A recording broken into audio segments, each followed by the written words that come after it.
मांसपेशियां होगी, धमनियां होगी, रक्तवाहिका होगी, आंतड़ियां होगी, सब कुछ फाड़ते हुए बाहर आया। आकृप्यात्राणि सर्वाणि साकृपाणि विनिर्गतः।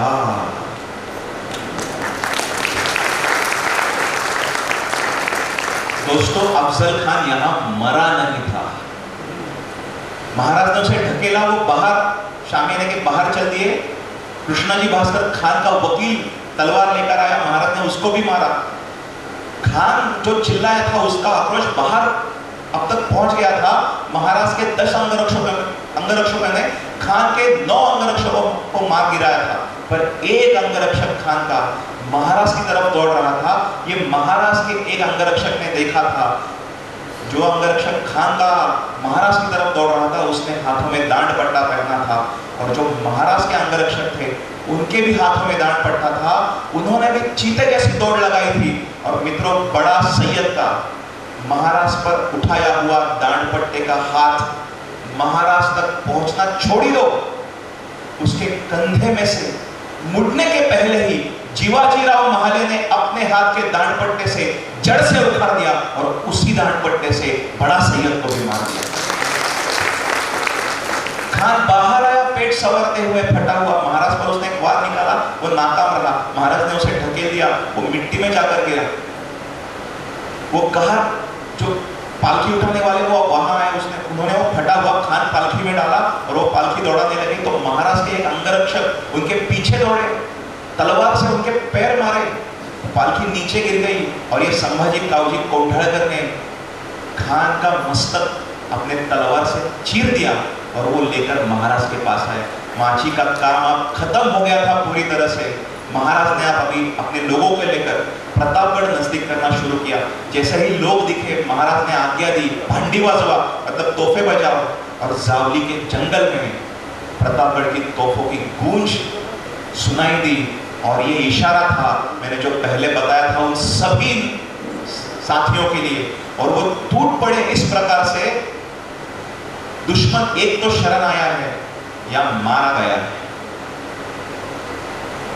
65 हाथी, 4000 घोड़े, 1200 ऊंट, 2 लाख के जवाहरात, 7 लाख की सुवर्ण मोहराएं, 3 साल का राशन, तोहफे, गोला बारूद, लश्करी हथियार, ये सब लश्करी रसद महाराज को जावली में मिली। कभी कभी लगता है आदिल शाही ने अफजल खान के हाथों स्वराज्य के लिए और महाराज के लिए तोहफा भिजवाया था, वो महाराज ने खान के समेत जावली में रख लिया। ये बहुत बड़ा पराक्रम। एकाशीत्याधिके पंचदशभिः संवितैषते शालीवाहे शके संवत्सरे चैव विकारिणी मासी मार्गे स्थिते पक्षे सप्तम्यां गुरुवासरे मध्यान्हे दैवतद्वेषी शिवेना फजलो हताः। अर्थात श्री नृपशाली वहन शके 1581 विकारी नाम संवत्सर मार्गशीर्ष शुद्ध षष्ठी सह सप्तमी गुरुवार, ये दिन श्री शिव छत्रपति ने 32 दांतों वाला आदिल शाही बकरा मां भवानी को बलि चढ़ा दिया। और अभी जो छंद आपने सुना, वो छंद भूषण जी ने इसी साहस पर लिखा है। इंद्रजिमी जंभवर वाड़व सुअंबर रावण सदंब पर रघुकुल राज पवन बारी बाह पर संभुरति नाह पर जो सहस्त्र बाहु पर राम द्विज राज है। दावा द्रुम दंड पर चीता मृग झुंड पर भूषण वितुंड पर जैसे मृगराज है। अरे तेज तमान सबर कान्हजिमी कंस पर क्यों मलेच्छ वंश पर शेर शिवराज है। क्यों मलेच्छ वंश पर शेर शिवराज है। भूषण आगे लिखते हैं सक्रजीवी शैल पर अरकतम फैल पर विघन की रेल पर लंबोदर लेखिए रामदस कंध पर भीम जरासंध पर भूषण जो सिंधु पर कुंभज भी सेखिए। हर जो अनंग पर गरुड़ भुजंग पर कौरव के अंग पर पारथ जो देखिए बास जो विहंग पर सिंह जो मतंग पर म्लेच्छ चतुरंग पर शिवराज देखिए। म्लेच्छ चतुरंग पर शिवराज देखिए।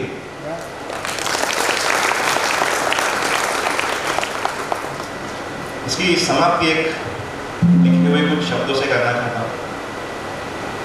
अफजल खान में क्या है ये, इसमें वो बाघ नख, वो खून खराबा, उसके परे क्या है।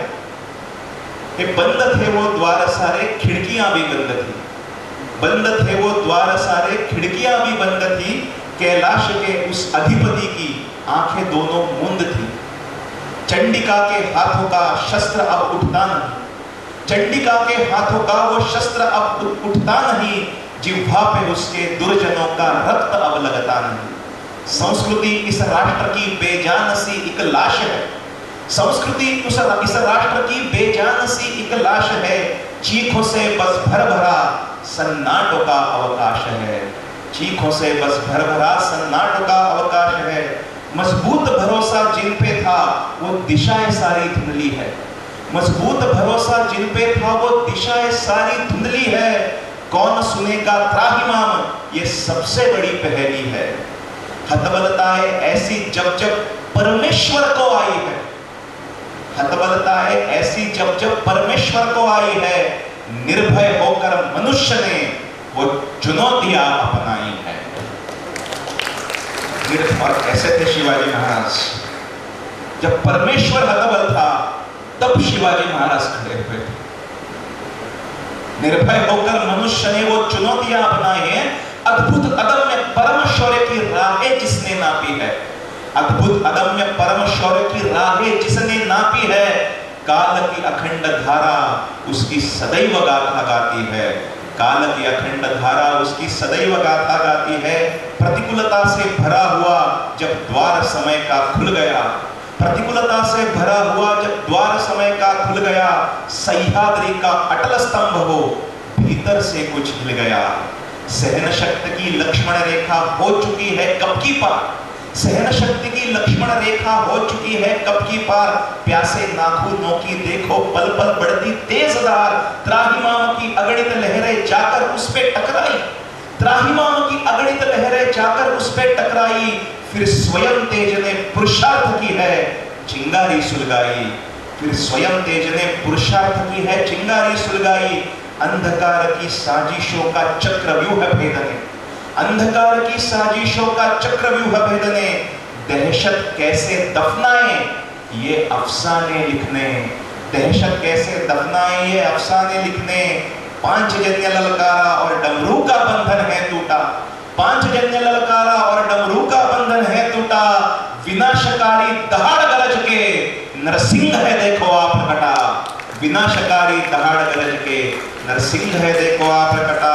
हर हर हर हर महादेव का आसमानों में है ना। इसके बाद क्या हुआ? हर हर हर हर महादेव का आसमानों में है नारा। गर्म खून की बूंदे गाती भवानी का जयकारा। लहरा दो भगवा फिर से की कूच की नौबत हो गई है, अब रुकना नहीं है। लहरा दो भगवा फिर से की कूच की नौबत हो गई है। भारत माँ के आंचल पे फिर से भगवी छाया आई है, भारत माँ के आंचल पे फिर से भगवी छाया आई है। क्रांति का ये अश्वमेघ एक क्षण भी कहीं ना, क्रांति का ये अश्वमेघ एक क्षण भी कहीं ना रुक जाए। धर्म के अभ्युत्थान में कोई खंड न पड़ जाए। और स्वातंत्र भवानी जिजामाई की इच्छा पूर्ति करने, स्वातंत्र भवानी जिजामाई की इच्छा पूर्ति करने नरसिंह शिवाजी आए हैं ये धर्म देश राखने। नरसिंह शिवाजी आए हैं ये धर्म देश राखने। शिवशाही बाबा साहब पुरंदरे ने मराठा शब्द की व्याख्या लिखी और वो शब्द की व्याख्या क्या है?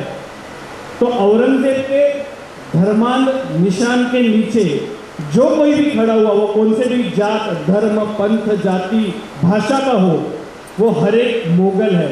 और छत्रपति शिवाजी महाराज के भगवे निशान के नीचे जो कोई भी खड़ा हुआ, वो कौन से भी जाति धर्म भाषा पंथ प्रांत का हो, वो हर एक मराठा है। ये शिवशाही बाबा साहब पुरंदरे में कहा। अभी सारंग जो कहानी सुना रहा था तो मुझे ऐसा लगा, जब मैं कुछ सोच रहा था कि चीखा चिल्लाया अफजल खान, वो तो जावली में चीखा चिल्लाया था, पर उसकी आवाज़, वो चीख दिल्ली तक सुनाई दी। और वो क्यों हुआ ये भी मैं आपको बताता हूँ।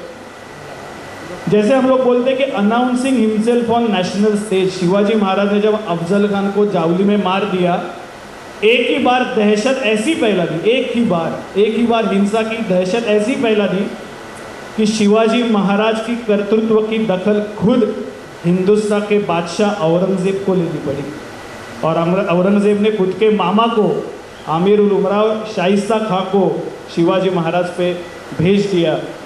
1.25 लाख का सैन्य देके भेजा था। पर शिवाजी महाराज ने जब अफजल खान को मारा, खुद शिवाजी महाराज ही क्यों गए? शिवाजी महाराज के पास तो बहुत सारे सरदार थे जिनके पास सामर्थ्य था, ताकत था, तो खुद शिवाजी महाराज ही क्यों गए? तो उसके पीछे भी एक कारण है। जो सपना मैंने अपने साथियों को 15 वर्ष की आयु में दिखाया, वो सी ताकत मुझ में है, यह शिवाजी महाराज ने खुद अफजल खान को मारकर साबित कर दिया। इसलिए 29 साल की उम्र में शिवाजी महाराज खुद अफजल खान को मिलने गए और उसको मार दिया, एकांगी करके मार दिया, खुद जाके मिले, 1-on-1 कॉम्बैट में मार दिया। ये सबसे बड़ी बात है मित्रों। और एक अंग्रेजी में कहा जाता है and always justifies the means. हम लोग इसके ऊपर बहुत चर्चा करते कि शिवाजी महाराज ने कुछ तो कपट करके अफजल खान को मार दिया। ये सबसे महत्वपूर्ण बात है। शाइस्ता खान हो जो 3 साल हमारे पुणे में रहा, पर एक दिन शिवाजी महाराज ने रात को छापा मारा और उसको 3 दिन में भगा दिया, उसकी 3 उंगलियां पुणे में ही रख दी। वो शाइस्ता खान हो या फिर ये अफजल खान हो, ये धर्मांध विकृति का प्रतिनिधित्व करते हैं। और शिवाजी महाराज विकृति के विरुद्ध ये प्रकृति का संघर्ष है। शिवाजी महाराज ये धर्म जाति का संघर्ष नहीं है। धर्म जाति का संघर्ष तो है, ये ऊपर की बात है, पर ये विकृति के खिलाफ प्रकृति का संघर्ष है। और शिवाजी महाराज जो हासिल करना चाहते थे वो हिंदवी स्वराज का सपना था, जो विकृति को समाप्त करने का सपना था। ये 3 साल तक ये शाइस्ता खान हमारे पुणे में रहा, पूरा मुल्क उजाड़ दिया, तबाह कर दिया। शिवाजी महाराज ने जब उसकी 3 उंगलियां पुणे में रख, जो भी खत लिखे हैं, पत्र व्यवहार किया है, वो सब आया है, उसमें अंग्रेजों ने शिवाजी महाराज का निर्देश प्लंडरर करके किया है और उसका ट्रांसलेशन किया गया, भाषांतर किया गया। और दुर्दैव की बात है, दुर्भाग्य की बात है कि शिवाजी महाराज को काफी दशकों तक लुटेरा करके संबोधा गया। क्यों? क्योंकि शिवाजी महाराज सूरत पर आए और छापा मारकर चले गए। मित्रों, शिवाजी महाराज को लुटेरा कहना ये सही बात नहीं होगी। मैं आपको कारण बताता हूँ। शाइस्ता खान 3 साल रहा पुणे में, स्वराज का पूरा मुल्क उजाड़ दिया। सुरेंद्रनाथ सेन करके एक इतिहासकार थे जिन्होंने एडमिनिस्ट्रेटिव सिस्टम्स ऑफ मराठाज और मिलिट्री सिस्टम्स ऑफ मराठाज, ये 2 किताब ली, बंगाली इतिहासकार है। उन्होंने लिखा है, अगर हम लोग इस सबको 17वीं सदी के चश्मे से देखें तो ये बात हमें समझ में आएगी, 21वीं सदी के चश्मे से मत देखो इसको। सुरेंद्रनाथ सेन लिखते हैं, it was business of Mughal administration to take care of life and property under Mughal dominions. एक राजा ने दूसरे राज्य पर आक्रमण करना ये आम बात थी उस समय। शाइस्ता खान इधर आया था, दिलेर खान आया था, मिर्जा राजा जयसिंह आया था, अफजल खान आया था, बहलोल खान आया था। ये जब लोग स्वराज पर आए थे तो इतिहास के पुस्तकों में लिखा जाता है कि ये मुहिम पर आए थे, ये सवारी पर आए थे। और शिवाजी महाराज सूरत गए तो लिखते ये लूटने गए थे। शिवाजी महाराज सूरत गए, 4-5 दिन सूरत में रहे, पर शिवाजी महाराज ने सूरत में सभी लोगों से संपत्ति नहीं ली है। सूरत में कुछ ऐसे लोग थे जो हिंदू धर्म का काम कर रहे थे, मंदिरों का काम कर रहे थे, उनके घर पर शिवाजी महाराज के सैनिक खुद जाकर खड़े हुए थे, ये घर को कुछ नहीं करना है, ये घर से संपत्ति नहीं लेनी है। शिवाजी महाराज खुद क्या कहते हैं, सूरत जब शिवाजी महाराज ने 2 बार सवारी की है, 1664 में एक बार की है, 1670 में दूसरी बार की है, दोनों बार अपरिमित संपत्ति सूरत से स्वराज आई है, पर वो संपत्ति का विनियोग क्या हुआ, ये सबसे अहम बात है। अगर आज भी आप अगर महाराष्ट्र में आते हैं तो आपको शिवाजी महाराज का महल देखने को नहीं मिलेगा। शिवाजी महाराज के किलों पर जो अभी अवशेष है, वहाँ पे आपको झूमर लटकते हुए नहीं दिखेंगे। वहाँ पे देश विदेश से लेकर आई हुई कुछ अच्छी तोहफे नहीं दिखेंगे, वो सब अभी पत्थर दिखेंगे आपको। तो स्वराज के लिए जो संपत्ति लाई उसका विनियोग क्या किया शिवाजी महाराज ने खुद के ऐशोराम के लिए उसका विनियोग नहीं किया, तो हम लोग इसको लूट कहेंगे तो वो सही नहीं होगा, वो बहुत ही दुर्भाग्यपूर्ण बात होगी। शिवाजी महाराज ने सूरत में जाकर सूरत लूटी नहीं है।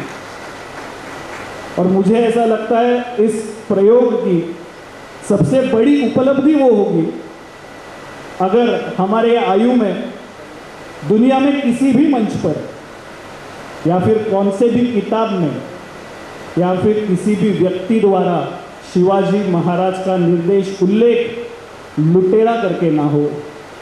वो उल्लेख नहीं होना चाहिए, वो निर्देश नहीं होना चाहिए।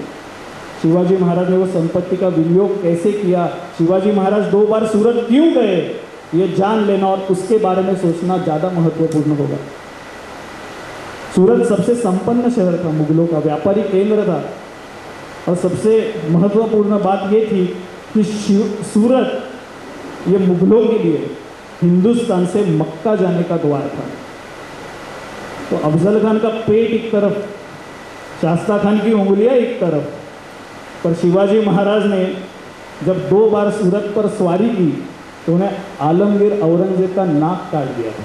ये 2 बार किया शिवाजी महाराज ने, 1664 में एक बार किया, 1670 में एक बार किया। और मैं ऐसे ही बताने के लिए अच्छा लगता है, अपने अभिमान की बात है इसलिए नहीं बता रहा हूँ। तो कवि भूषण ने, मतलब इस कहानी के अंत में मैं कवि भूषण का वो छंद आपको सादर करना चाहूँगा जो सूरत के बारे में कवि भूषण ने लिखा है। और उस छंद में कवि भूषण लिखते हैं कि शिवाजी महाराज जब सूरत पे गए, वो भड़ोच तक गई, जो शिवाजी महाराज सूरत पे गए तो ये सब बातें भड़ोच तक गई और भड़ोच से दिल्ली तक गई और दिल्ली रद्द हो गई, औरंगजेब की दिल्ली रद्द हो गई। ऐसे ये कवि भूषण लिखते हैं।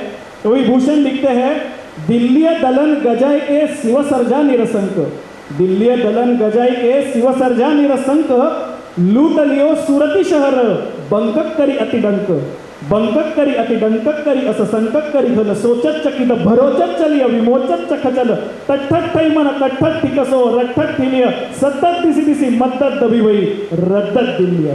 धन्यवाद।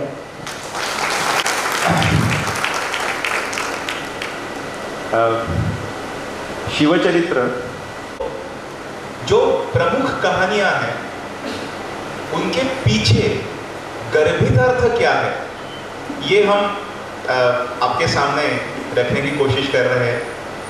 ये 1664 की बात अभी हमने देख ली और औरंगजेब की नाक कट गई थी, सूरत पर सवारी महाराज ने की थी। और जैसे आदिल शाही तंग आ चुकी थी वैसे ही अब मुगल तंग आ चुके थे और औरंगजेब ने अपना सबसे खतरनाक हथियार उस दरमियान निकाला।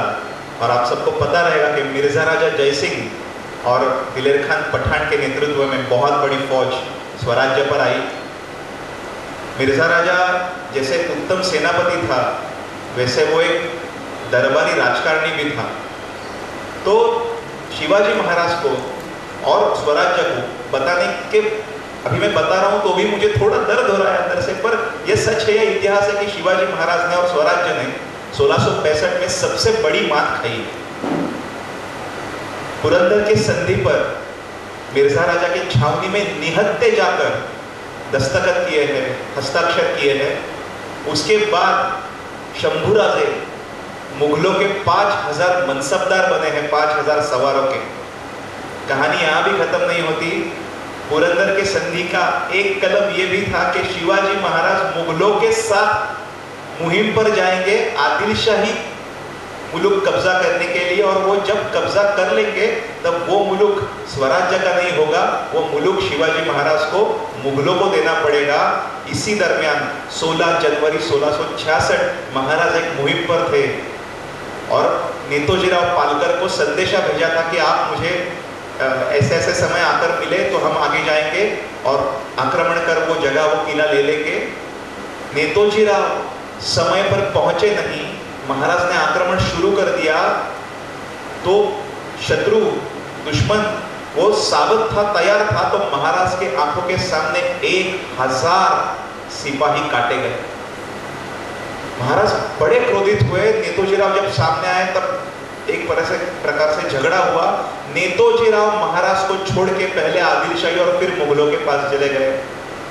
प्रतिकूलताओं की श्रृंखला जैसे शुरू हो गई थी महाराज के जीवन में, जिसकी सबसे बड़ी कड़ी थी कि मिर्जा राजा जयसिंह के सियासती दिमाग से जब ये बात निकली कि 12 मई 1666 को इस्लामी कालगणना के अनुसार बादशाह औरंगजेब की जो 50वीं सालगिरह होने वाली थी आगरा में, उसके दरबार, उसके जश्न के दरबार का न्योता महाराज को भेजा जाए। और जब वो महाराज को मिला, औरंगजेब मान गया, वो न्योता भेजा, तो महाराज को स्वीकार करने के अलावा और कुछ चारा भी नहीं था, पर्याय भी नहीं था, क्योंकि महाराज शरणागत थे। 23 किले महाराज ने लिखकर औरंगजेब को दे दिए। 4 लक्ष होन एक करेंसी होती है, 4 लक्ष होन, जिससे महसूल मिलता था। इतना बड़ा मुल्क महाराज ने पुरंदर के संधि के तहत औरंगजेब को दे दिया। सिर्फ 12 से 15 किले बचे थे महाराज के पास। ये सबसे बड़ी बात थी, पर महाराज उस पर भी भारी हो गए, तभी स्वराज्य आगे बढ़ा, वो तो बात है ही। और महाराज आगरा के लिए निकले, 12 मार्च को निकले, 11 मई को पहुंचे। और अपमानों की श्रृंखला जो शुरू हो गई थी वो आगरा के चौखट तक वैसे ही रही। आगरा के चौखट पर शिवाजी महाराज का स्वागत किसी बड़े सरदार ने करना पर्यायी था, पर वहां पे महाराज का स्वागत हुआ गिरधारीलाल मुंशी नाम के एक मुंशी से। मिर्जा राजा ने वादा करके भेजा था कि आपका सम्मान रखा जाएगा, वो नहीं हो रहा था। दूसरे दिन जब और महाराज को रखा गया मुलुक चंद नाम की एक सराय में, धर्मशाला में, महाराज ने वो भी अपमान पचा लिया। दूसरे दिन 12 मई को जब महाराज को दरबार में जाना था, फिर से गिरधारीलाल मुंशी ही महाराज को रिसीव करने आए। महाराज की पूरी जिम्मेदारी मिर्जा राजा ने खुद के बड़े बेटे पर राम सिंह पर डाली थी, पर राम सिंह कुछ शाही कामों में व्यस्त होने के कारण ना आगरे की चौखट पर आ सका, ना 12 मई को सुबह महाराज को रिसीव करने दरबार ले जाने के लिए आ सका। महाराज ने वो भी अपमान पचा लिया। महाराज मुंशी के साथ आगे बढ़े, फिर राम सिंह रास्ते में मिला।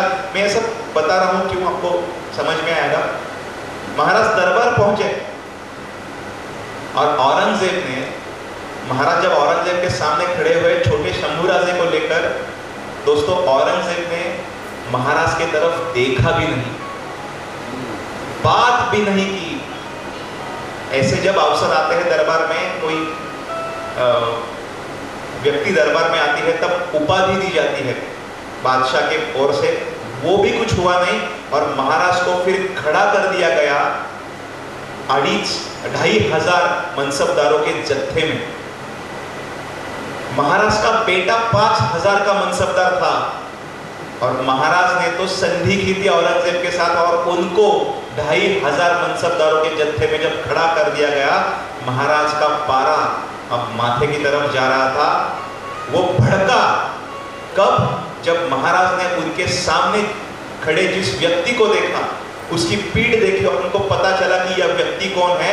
वो थे जोधपुर के महाराजा जसवंत सिंह राठौड़। महाराज भड़के, क्यों? क्योंकि अरे आपने मुझे जिस व्यक्ति के पीछे खड़ा किया है, इसकी पीठ मेरे सिपाहियों ने महाराष्ट्र में कई बार देखी है। मैं क्या, मेरा दर्जा बहुत बड़ा है। और महाराज गरजे वहां पे, वो इतने क्रोधित हुए थे कि कभी कभी देखो इंसान को जब बहुत गुस्सा आता है और वो मस्तक पे चला जाता है, तो ब्लड प्रेशर हाई होने के कारण चक्कर आ जाती है। महाराज का भी थोड़ा सा वैसे हुआ है, वहां पे ये उल्लेख है। और महाराज जमीन पर बैठ गए और दरबार में हड़बड़ी मच गई। तो औरंगजेब ने राम सिंह को कहा, जिसके ऊपर महाराज की जिम्मेदारी थी, जाकर देखो क्या हुआ है। महाराज के पास राम सिंह आया, घबराते हुए, उसके पसीने छूटे थे। तो उसने पूछा महाराज क्या हुआ? तो महाराज दहाड़े वहां पे, राम सिंह ये हमारे सामने कौन खड़ा है, जिसकी पीठ मेरे सिपाहियों ने कई बार देखी है स्वराज्य में, महाराष्ट्र में, उसके पीछे तुम मुझे खड़ा कर रहे हो? मेरा दर्जा क्या है ये तुम्हारा बाप और तुम्हारा बादशाह अच्छी तरह से जानता है। मैं आप बादशाह के सामने कभी नहीं आऊंगा, मनसब स्वीकार नहीं करूंगा और मैं अभी बाहर मतलब दरबार से निकल रहा हूं, ऐसा कह के शंभूराजे का हाथ पकड़ के महाराज तख्त को और औरंगजेब को पीठ दिखाकर दरबार से बाहर निकल गए। फिर औरंगजेब ने नजर कैद में डाला महाराज को 25 मई 1666 से 17 अगस्त 1666, ये 2.5 महीने महाराज औरंगजेब के नजर कैद में रहे और सिर्फ अपने बुद्धि चातुर्य और बुद्धि कौशल्य के बिना पर महाराज आगरे के कैद खाने से फरार हो गए। ये औरंगजेब के लिए सबसे बड़ी नामुश्किल थी। क्यों दोस्तों? महाराज आगरे से पलायन कर चुके हैं, इसकी खबर तत्कालीन लंदन में वर्तमान पत्र यानी अखबारों में छप कर आई थी और इसके सबूत है, इसलिए मैं आपको बोल रहा हूं। इसके बाद ईरान का बादशाह, ईरान और मुगल साम्राज्य में काफी संघर्ष होते थे, तो ईरान का बादशाह शाह अब्बास ने औरंगजेब को एक खत लिखा था इसके बाद, और उसमें लिखा था तुम खुद को आलमगीर बुलाते हो, आलमगीर मतलब दुनिया पर पकड़ करने वाला, उस शिवाजी को तुम पकड़ नहीं सके और खुद को आलमगीर बुलाते हो, तुम ज्यादा से ज्यादा पीदरगिर हो, मतलब बाप को पकड़ने वाला। खुद को आलमगीर बोलना बंद करो। औरंगजेब की बहुत बड़ी इंसल्ट हुई है, जलील हुआ है औरंगजेब। क्यों जलील हुआ मैं वो भी आपको बताता हूं। ये कहानी बताने का, बयान करने का उद्देश्य ही वो है। मुगलों के दरबार के कुछ रिवाज होते थे। पहला नियम था बादशाह छोड़कर सभी खड़े ही रहेंगे। ये इस्लामी राज्य था, पर उनका काजी, प्रमुख काजी हिंदुस्तान का अगर दरबार में आए उसको भी खड़ा ही रहना पड़ता था। दरबार में किसी को भी ऊंचे आवाज में बात करने की, छोड़ो बात करने की भी अनुमति नहीं थी। अगर आपको बादशाह से बात करनी हो तो पहले अर्जी करनी पड़ती थी और बादशाह के सामने जाकर नजर झुकाकर आपके मुंह के सामने एक वस्त्र लेकर, रुमाल लेकर, झुकी हुई नजरों से ही बादशाह के साथ बात कर सकते थे आप। और जब आप बादशाह के सामने आए तब पहले घुटने टेककर, नाक जमीन पर रगड़कर कुर्निश करनी पड़ती थी। ऐसे रिवाज जिस दरबार के थे उस दरबार में शिवाजी महाराज गरज कर और दहाड़ कर बाहर आ गए हैं। क्या हुआ होगा उस दरबार का, आप सोचो। और औरंगजेब ने उस दिन का जो दरबार था वो जल्दी खत्म कर दिया और वो चला गया अंदर। पर ये जो प्रसंग है, शिवाजी महाराज आगरा के दरबार में दहाड़े, तो अभी हमने आगऱ्याहून सुटका नाम का एक 3 घंटों का एपिसोड ही उस पर मराठी में किया। तो 12 मई की इस एपिसोड के बाद पूरे आगरा में और दिल्ली तक ये अफवाहें हो रही थी कि बादशाह की बदनामी हुई, ये भूमिया है महाराष्ट्र से आया हुआ, बादशाह क्यों सुन रहा है इसकी, ये सब चीजें चल रही थी, या ये बातचीत चल रही थी, गॉसिप चल रहा था। और ये सब औरंगजेब तक भी आया ही होगा ना। और जब 12 मई की शाम आगे चली गई, बादशाह के सोने का वक्त हो गया, तब क्या हुआ? इस प्रसंग, दोपहर के इस प्रसंग का वर्णन इस कविता में मैंने करने की कोशिश की है कि सालगिरह की शाम ढली तो ओढ़ ली उसने चादर। औरंगजेब सोने की तैयारी कर रहा है। सालगिरह की शाम ढली तो ओढ़ ली उसने चादर, नींद चढ़ी और सपने में फिर आया मोहम्मद बाबर। और बाबर औरंगजेब के सपने में आकर क्या कह रहा है? जो बीत गया है छोड़ उसे, अब ना कर उसकी बात। जो बीत गया है छोड़ उसे, अब ना कर उसकी बात। गौर से पहले देख जरा तू अपने दोनों हाथ। हाथ पर क्या देख? ताज है तुझ तक पहुंचा कैसे? क्या काफी है दौलत शोहरत? बाबर से लेके, हुमायूं से लेके, जहांगीर, अकबर से लेके, जहांगीर से लेके, शाहजहां से लेके तुझ तक ये ताज पहुंचा कैसे है? ताज ये तुझ तक पहुंचा कैसे? काफी है दौलत शोहरत। अरे वजूद अपना जिससे जिंदा, नाम है उसका दहशत। दहशत के बिना पर तो हम ये सब कर रहे हैं। वजूद अपना जिससे जिंदा नाम है उसका दहशत, खाल उधेड़ी सर कटवाए उतार दिया सारा नक्शा। क्या क्या किया है हमने? खाल उधेड़ी सर कटवाए उतार दिया सारा नक्शा, जुल्म वो जिनसे हमने अपना बाप भी ना बख्शा। और बाबा साहब ने लिखा है शिव चरित्र में, इन मुगली शहजादों को लगता था अगर मेरा बाप ही पैदा ना होता तो कितना अच्छा होता, मैं सीधा जाके तख्त पे बैठ जाता ना। जुल्म वो जिनसे हमने अपना बाप भी ना बख्शा, जल्लादों से बदतर है हम, कान खोलकर सुन। जल्लादों से बदतर है हम, तू कान खोलकर सुन। अरे रगों में तेरे दौड़ रहा है उस चंगेजी का खून। मुगलों की जो पीढ़ियां थी, इनका जो वंश था वो माँ के तरफ से चंगेज खान का था और बाप के तरफ से तैमूर लंग का था। इसलिए उस बाबर कह रहा है रगों में तेरे दौड़ रहा है चंगेजी का खून, चू न करता कोई न कोई नजर मिलाता है। ये खौफ कैसा है? चू न करता कोई न कोई नजर मिलाता है, नाक रगड़ कर हमको खुद का खुदा बुलाता है। 140 साल में हमने ये सब पाया है। सारंग ने बताया ना 21 अप्रैल 1586 बाबर ने नींव रखी साम्राज्य की। 140 साल में हमने ये सब पाया है।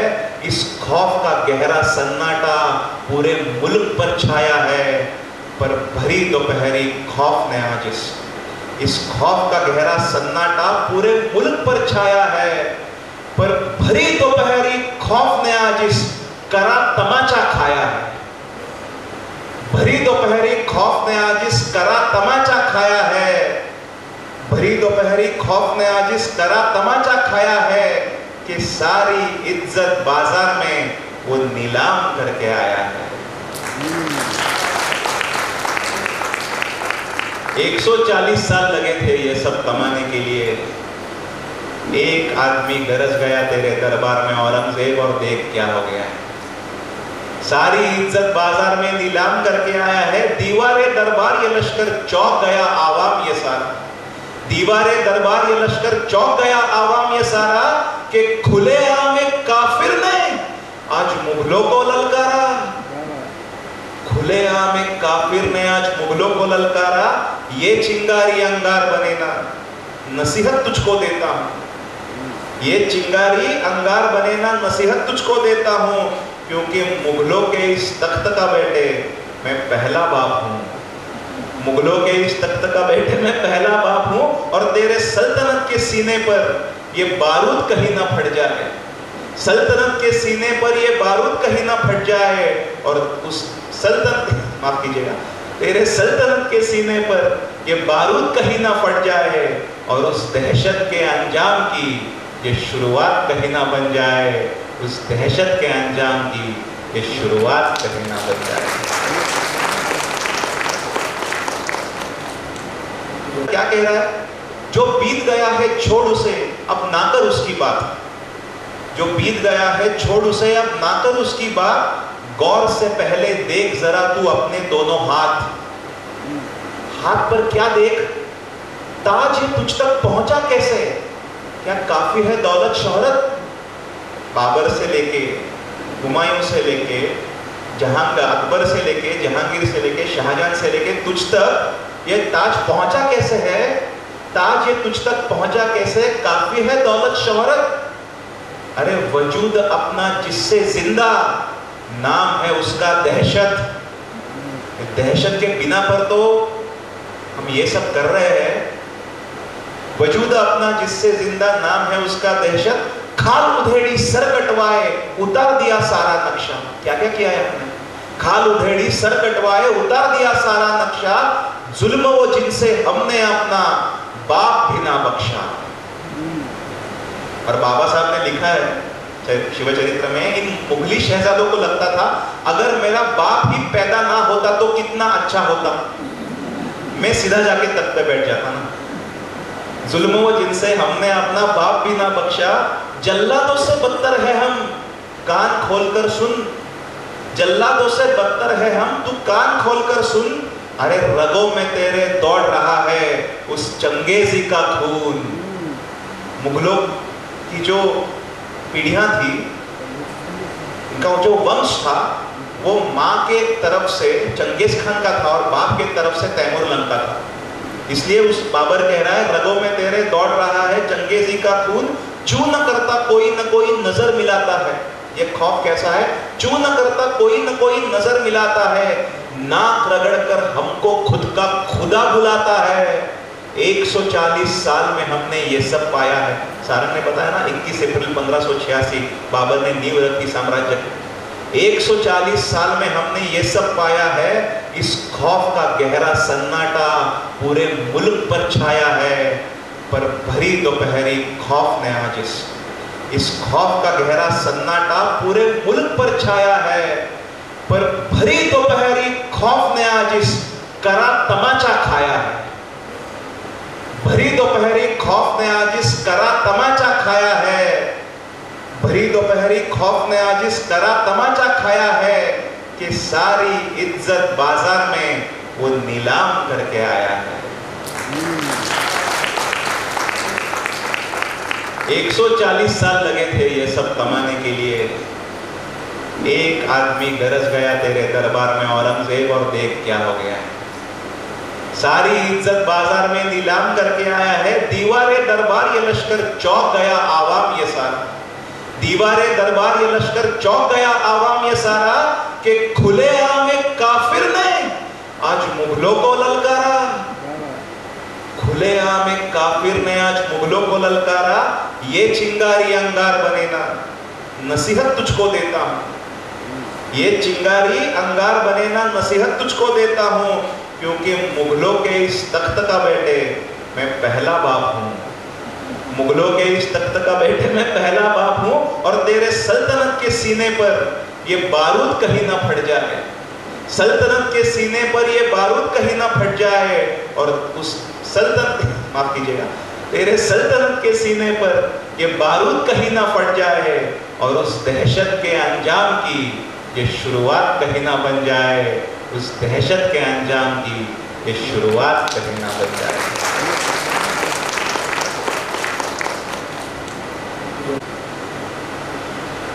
कथा जब हम पढ़ते हैं, अभ्यास के रूप से नहीं, मनोरंजन के रूप से भी जब पढ़ते हैं, तब एक बात याद रखना बहुत जरूरी है। हमारे पास पूरा किताब है, पूरा चरित्र है, इसलिए हमें पता है कि पुरंदर की संधि हुई, आगरा में कैद हुई, पर अंत में शिवाजी महाराज का रायगढ़ पे राज्याभिषेक होने वाला है। पर अगर हम लोग 17 अगस्त 1666, ये जो दिन है जब शिवाजी महाराज आगरे के कैद खाने से भाग गए, उस समय, या फिर 13 जून 1665 जब पुरंदर के संधि पर स्वाक्षरी हुई, उस समय खुद शिवाजी महाराज को यह पता था क्या कि 6 जून 1674 ज्येष्ठ शुक्ल त्रयोदशी को उनका रायगढ़ पे राज्याभिषेक होने वाला है? नहीं पता था। वो वर्तमान में जी रहे। तो जब भी हम लोग कोई भी किताब पढ़े, मनोरंजन के लिए भी पढ़े, तो ये बात हमेशा याद रखनी चाहिए कि वो व्यक्ति वर्तमान में जी रहा है। जो हमें पता है क्योंकि हमारे पास पूरी किताब है, वो उसको पता नहीं था। तो उस वक्त उस व्यक्ति की मनस्थिति क्या रही होगी, इसके बारे में सोचना बहुत जरूरी है। मित्रों, पुरंदर की संधि हो या फिर आगरा की कैद हो, ये शिवाजी महाराज के आयुष का, उनके चरित्र का सबसे कठिन समय है। क्यों, मैं आपको बताता हूँ। और पुरंदर की संधि महाराज ने क्यों की, एक कंटेम्पररी आज के ज़माने का एग्जाम्पल देके आपको बताता हूँ, उदाहरण देके बताता हूँ। इससे ज़्यादा नुकसान अब हम सह नहीं सकते।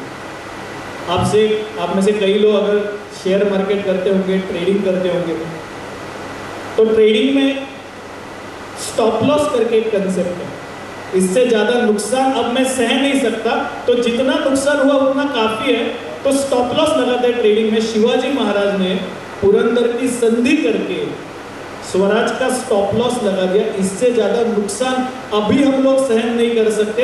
अभी 2 कदम पीछे हटने में ही समझदारी है। पर कठिन बात क्या थी? कठिन बात ये थी कि उस समय शिवाजी महाराज के साथ जो लोग पिछले 20-22 सालों से है, उनके मन में ये विश्वास, हौसला बनाए रखना कि ये एक अस्थाई व्यवस्था है, एक टेम्पररी अरेंजमेंट है, एडजस्टमेंट है, हमारा ध्येय कुछ अलग है। मित्रों, ये सबसे कठिन बात है। एक हाथ अपवाद अगर छोड़े नेतोजीराव पालकर जैसा जो भी बाद में स्वराज में वापिस आए, तो इस समय स्वराज को, महाराज को त्याग कर आदिलशाही में, कुतुबशाही में या फिर मुगलों के पास गया हुआ आपको एक भी उदाहरण नहीं मिलेगा। सब लोग इस कठिन समय में शिवाजी महाराज के साथ ही थे। ये सबसे बड़ी बात है। और ये क्यों साध्य हुआ महाराज को? इसके पीछे भी एक कारण है। वो कारण ये है कि शिवाजी महाराज खुद अपने ध्येय के प्रति, हिंदवी स्वराज्य के ध्येय के प्रति बहुत सच्चे थे, एकनिष्ठ थे, प्रामाणिक थे, जिसके वजह से ये लोग भी शिवाजी महाराज के साथ खड़े हुए। ये सबसे बड़ी बात है। आखिरी सांस तक शिवाजी महाराज हिंदवी स्वराज्य के अपने ध्येय को लेकर इतने सच्चे रहे, इतने एकनिष्ठ रहे। ये जो सभी लोग हैं, इन्होंने भी शिवाजी महाराज का कठिन समय में साथ दिया। 1666 से लेकर 1670 तक 3-4 साल पुरंदर के संधि की वजह से मुगलों के साथ मराठा बंधे रहे। ये हिंदुस्तान के इतिहास में, अगर आप हिंदुस्तान का, पूरे हिंदुस्तान का भी इतिहास देखें, तो ये स्थित्यंतर का समय है। और इस समय जो विकृत धर्मांधता हुई थी, तो 5 अप्रैल 1669 की बात है। औरंगजेब दिल्ली में था। औरंगजेब ने फतवा निकाला है, हिंदुओं के सभी मंदिर इस समय गिरा दीजिए। और हिंदुओं के कई मंदिरों पर मुगलों ने इस समय गिराने का फैसला किया। काशी का मंदिर गिरा दिया, मथुरा मस्जिद बन गई है, इसी समय की बात है। पर इस समय पुरंदर की संधि से बंधे हुए शिवाजी महाराज क्या कर रहे थे? गोवा में सप्तकोटीश्वर का मंदिर है, उसका पुनरुद्धार इसी समय शिवाजी महाराज ने करवाया। इसी समय जब औरंगजेब यहाँ पे फतवा निकाल रहा है कि मंदिरों को गिराओ, उसी समय शिवाजी महाराज मंदिरों का पुनरुद्धार कर रहे हैं। पुरंदर की संधि एक टेम्पररी एडजस्टमेंट थी जो महाराज ने स्वीकार की थी, क्योंकि महाराज का ध्येय अलग था। मुल्क पर कब्जा करना मतलब स्वराज निर्माण करना नहीं होता। मुल्क पर कब्जा करना मतलब स्वराज निर्माण नहीं होता। स्वराज का निर्माण करना नहीं होता। स्वराज का निर्माण करना मतलब धर्म, भाषा, देश, लोग सभी को ये ब्लेंचों से, मुगलों से, यावनों से मुक्ति दिलाना मतलब स्वराज निर्माण करना है। सिर्फ मुल्क पर कब्जा करना मतलब स्वराज का निर्माण नहीं है। और शिवाजी महाराज अगर नहीं होते, मतलब अपने देश का यह सौभाग्य है कि छत्रपति शिवाजी महाराज जैसा युग पुरुष इस हिंदुस्तान में पैदा हुआ, नहीं तो ये हिंदुस्तान का इतिहास और भूगोल दोनों कुछ अलग ही होता। और ये एक भावनापूर्ण वाक्य नहीं है, बहुत ही रैशनल स्टेटमेंट है। अगर आप सोचे, अगर 17वीं सदी में शिवाजी महाराज यहाँ पे नहीं होते तो ये हिंदुस्तान का इतिहास, भूगोल कुछ और ही होता। और जो कल्पना भी हम लोग नहीं कर सकते, शिवाजी महाराज नहीं होते तो क्या होता हिंदुस्तान का, ये कल्पना हम लोग नहीं कर सकते। पर शिवाजी महाराज को जो समकालीन थे वो कवि भूषण ने कल्पना की है। कवि भूषण कहते हैं, देवल गिरावते फिरावते निशान अली, ऐसे समय राव रानी सभी गए दबकी। मंदिर गिर रहे, सभी पूरे हिंदुस्तान में अली का निशान है। इस समय ये हिंदुस्तान में जितने भी राजे हैं, सरदार हैं, महाराजा है, वो सब छिपकर बैठे। गौरा गणपति आप औरंग को देखी था, आप अपने मकाम सब मारी गए दबकी। अरे गौरी गणपति आप तो विघ्नहर्ता है, आप भी नहीं यहाँ पे आ रहे हैं। भूषण कहते हैं, देवल गिरावते फिरावते निशान अली, ऐसे समय राव राने सभी गए दबकी। गौरा गणपति आप औरंग को देखी था, अपने मकाम सब मारी गए लपकी। पीरा पैगंबरा दिगंबरा दिखाई दे, सिद्ध की सिधाई नहीं रही बात रब की। काशियों की कला गई, काशीची कला गेली। मथुरा मस्जिद भई, मथुरेची मशीद झाली। काशियों की कला गई, मथुरा मस्जिद भई। अगर शिवाजी न होते तो सुन्नति होता सबकी, अगर शिवाजी न होते तो सुन्नति होता सबकी। तो बहुत कम होती, आधे ही पन्ने में वो कहानी आपको मिल जाती है, पर उसका गर्भित अर्थ बहुत रहता है। शिवाजी महाराज ने लोग कैसे तैयार किए थे, इसका एक उदाहरण आपके सामने रखता हूं। जहां शिवाजी महाराज नहीं है, बड़ी फौज नहीं है, वहां पर लोग क्या कर रहे थे, पुरंदर की संधि औरंगजेब ने तोड़ी, उसके बाद शिवाजी महाराज ने हर हर महादेव किया, और नासिक जिले का जो उत्तरी भाग है गुजरात बॉर्डर से लग के उसे बागलाण प्रांत कहा जाता है, यहाँ का सह्याद्री भी काफी रौद्र है। तो दिलेर खान और बहादुर खान कोकलताश ये दो सरदार वहां पे थे। दिलेर खान वहां पे अहिवंतगढ़ नाम के किले को घेराबंदी कर बैठा था। तो मोरोपन पिंगळे और प्रतापराव गुजर, और मोरोपन पिंगळे पेशवा है महाराज के और प्रतापराव गुजर सरसेनापति है, दोनों वहां पे फौज लेकर आए बागलाण में। और जैसे ही मोरोपन को पता चला कि अहिवंतगढ़ अपना घिरा हुआ है दिलेर खान से, तो उन्होंने एक फौज भेज दी। अचानक हमला हुआ, दिलेर खान को वहां से बहुत बड़ी मात लेकर भागना पड़ा, और भागते भागते दिलेर खान आया कणेरा नाम के किले के नजदीक। उसके मन में था शायद कि अभी कणेरा को मैं घेराबंदी करूं, पर कणेरा के पास जाता तभी वहां पे मराठों के पायदल का, इन्फेंट्री का एक पेट्रोलिंग पार्टी, जिसे गश्त पथक कह सकते हैं हम, वो सामने आया। वो 700 से 800 लोगों का था। उनका जो सरदार था, जैसे ही उसने दिलेर खान की फौज देखी, उसने अपने साथियों से कहा, मैं तो जाने वाला हूं, मेरे साथ कौन कौन आएगा? और सारे तैयार हो गए, और ये लोग 700-800 लोग दिलेर खान की फौज पर टूट पड़े।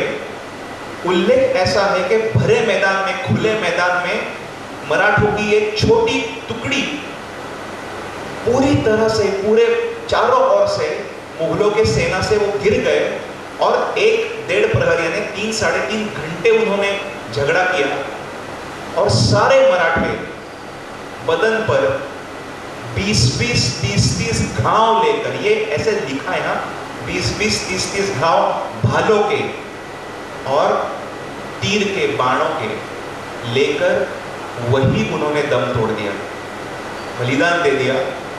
कहानी यहां खत्म नहीं हुई। दिलेर खान जो दुश्मन का सरदार था, ये पराक्रम देखकर, कणेरागढ़ लेने के लिए आया हुआ दिलेर खान ये पराक्रम देखकर, इनके इस पराक्रम को सलाम करते हुए गर्दन झुका के कणेरागढ़ को घेराबंदी ना करके वहां से चुपचाप चला गया। कहानी यहां भी खत्म नहीं होती दोस्तों। क्यों दिलेर खान ने ऐसा किया? ऐसे लिखा है कि खाना ने अंगुली तोंडात घातली, मतलब उंगलियां चबा दी, ऐसा ये पराक्रम देख के।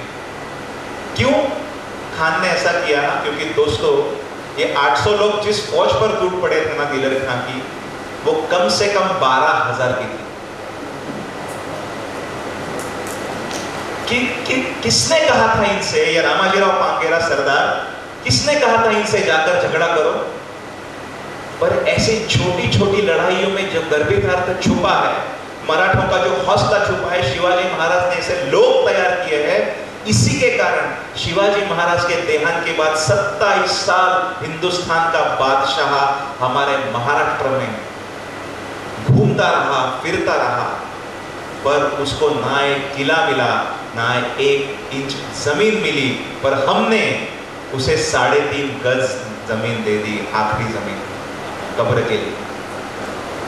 और इसी की बदौलत मराठे पानीपत पर गए 1761 में। अफगानों के सामने मराठे क्यों खड़े हो गए?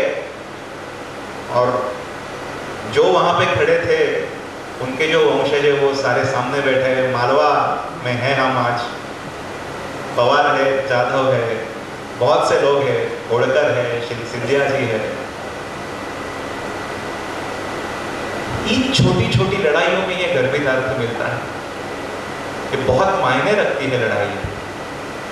और प्रयोग हम करते रहते हैं, तो जो गद्य से पहुंचता नहीं है वो पद्य से पहुंचने की कोशिश रहती है। तो इस प्रसंग पर मैं जब विचार कर रहा था कि क्या लिखूं, तब लगा कि अरे हमेशा तो हमारे व्यक्ति को, जिसने पराक्रम किया है, या शिवाजी महाराज हो, मां साहेब हो, इन्हें क्या लगा ये हम लिखते हैं, इनकी भावना पहुंचाने की कोशिश करते हैं। इस बार थोड़ा उल्टा करते हैं, दुश्मन को कैसे लगा हुआ ये लिखते हैं। तो रामाजीराव पांगेरा और उनके 700 सैनिकों का पराक्रम जब दिलेर खान ने देखा, तब दिलेर खान जिसने उंगलियां चबा दी, कणेरागढ़ के तलहटी में। वो कह रहा है, तकदीर कहूं या किस्मत झूठी, तकदीर कहूं या किस्मत झूठी समझ न मुझको आया, तकदीर कहूं या किस्मत झूठी समझ न मुझको आया, तू ही बता ऐ मालिक मेरे ये कैसा दुश्मन पाया मैंने, कैसा दुश्मन पाया। लाखों जंगे लड़कर मैंने समझी थी एक बार। अरे दिलेर खान पठान बहुत सूरमा सिपाही था, और मैं सच बात कह रहा हूँ, सार्केस्टिकली नहीं कह रहा हूँ। औरंगजेब का उस पर बहुत विश्वास था, उस विश्वास के चलते ही औरंगजेब के कारण उसको आत्महत्या करनी पड़ी। हीरा चबाया था उसने अंगूठी का।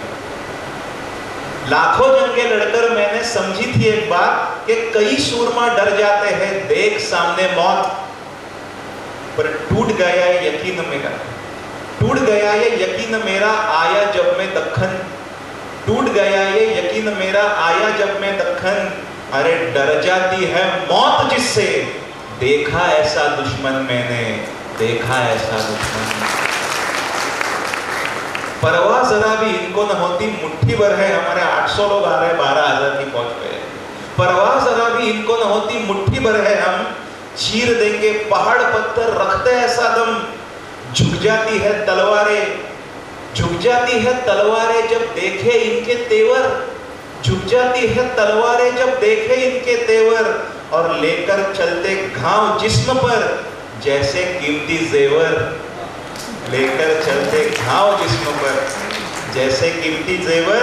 वो परवरदिगार उनका, भारत के बारे में कह रहा है वो परवरदिगार उनका जो रहता है पहाड़ों में, वो परवरदिगार उनका जो रहता है पहाड़ों में, कर डाली है जान निछावर जिसके, कर डाली है जान निछावर जिसके मुबारक कदमों में, उसका हर एक हुक्म ये रखते हैं सर आंखों पर, उसका हर एक हुक्म ये रखते हैं सर आंखों पर। बस एक इशारा उसका और ये चल पड़ते हैं अंगारों पर, बस एक इशारा उसका और ये चल पड़ते हैं अंगारों पर। इश्क वतन से बेतहाशा करते हैं ये लोग। मराठे कैसे हैं, हम सभी के पूर्वज कैसे थे। इश्क वतन से बेतहाशा करते हैं ये लोग, कर्ज झुकाकर मिट्टी का ही मरते हैं ये लोग। भिड़ जाते हैं तूफानों से ऐसा इनका जोश, भिड़ जाते हैं तूफानों से ऐसा इनका जोश। अरे फुर्सत से ही खुदा बनाता ऐसे सरफरोश, फुर्सत से ही खुदा बनाता ऐसे सरफरोश। चूर हो गया घमंड मेरा, हिल गया हैरत से।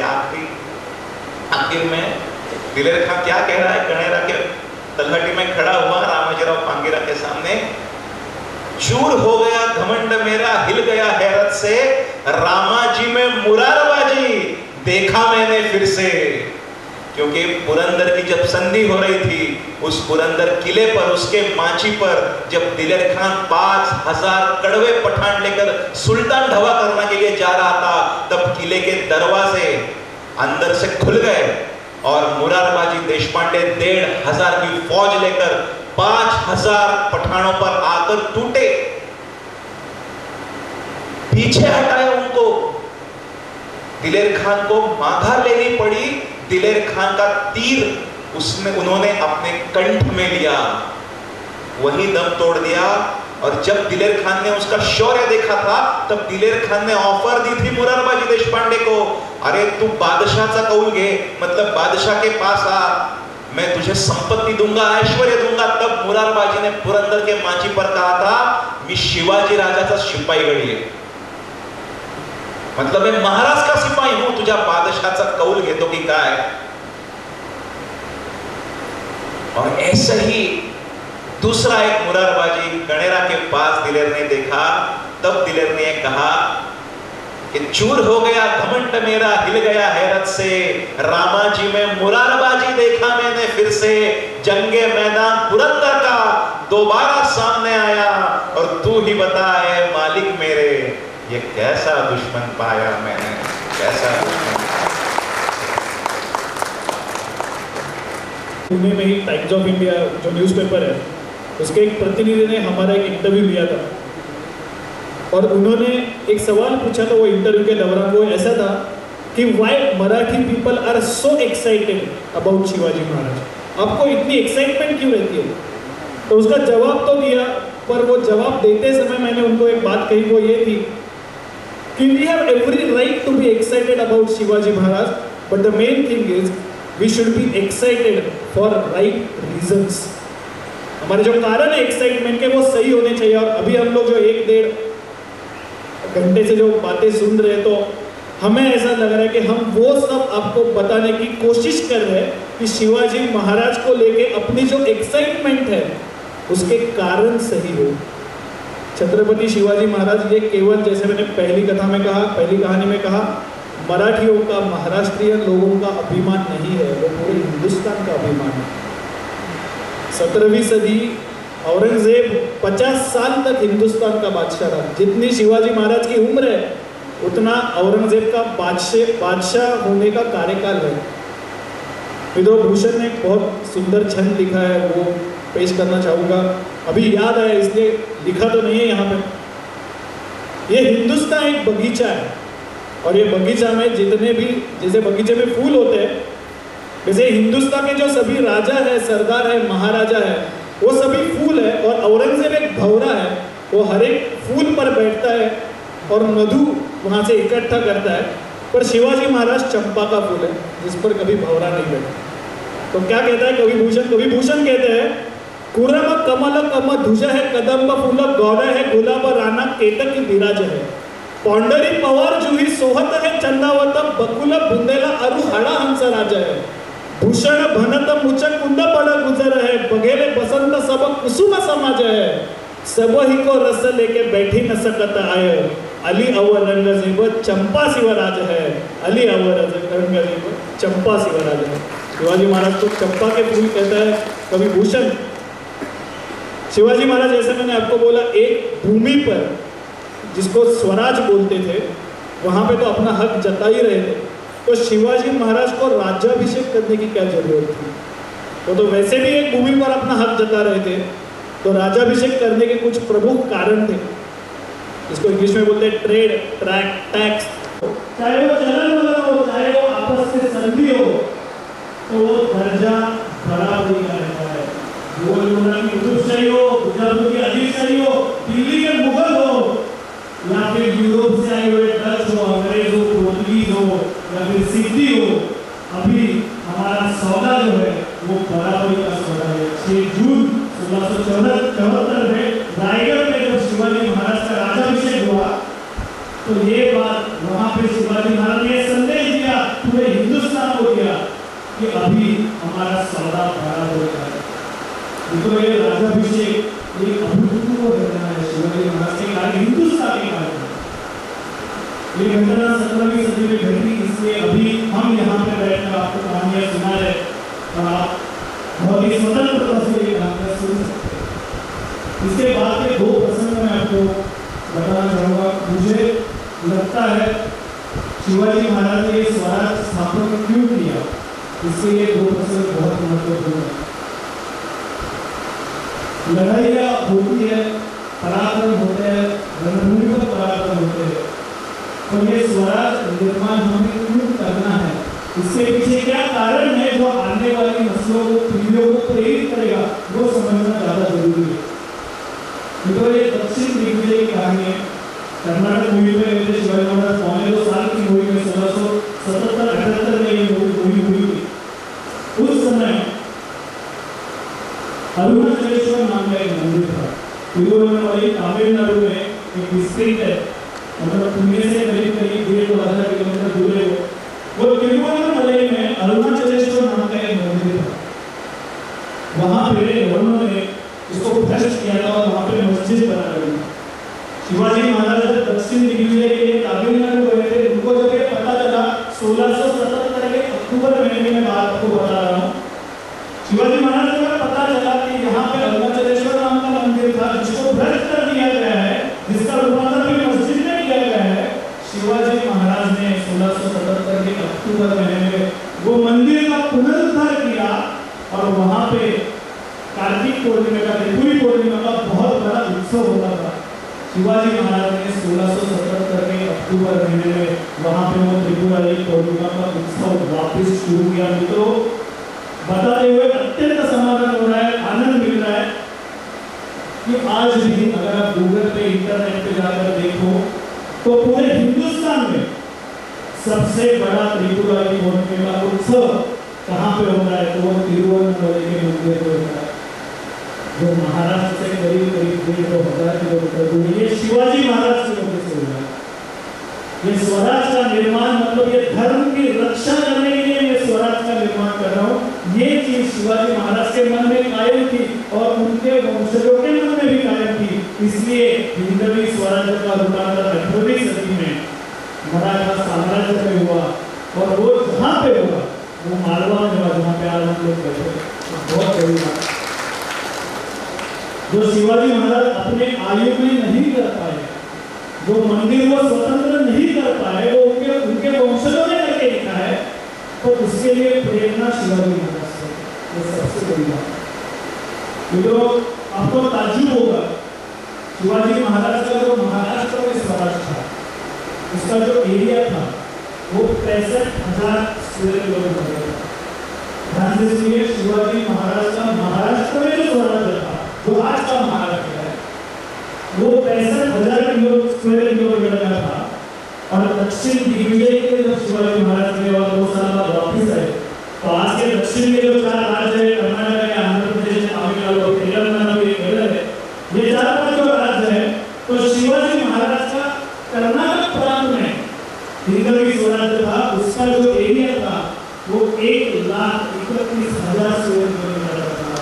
और हम लोग शिवाजी महाराज को मराठा राजा कहते हैं, मराठी राजा कहते हैं, महाराष्ट्र के राजा कहते हैं। शिवाजी महाराज का हिंदवी स्वराज्य महाराष्ट्र से ज्यादा तो कर्नाटक में।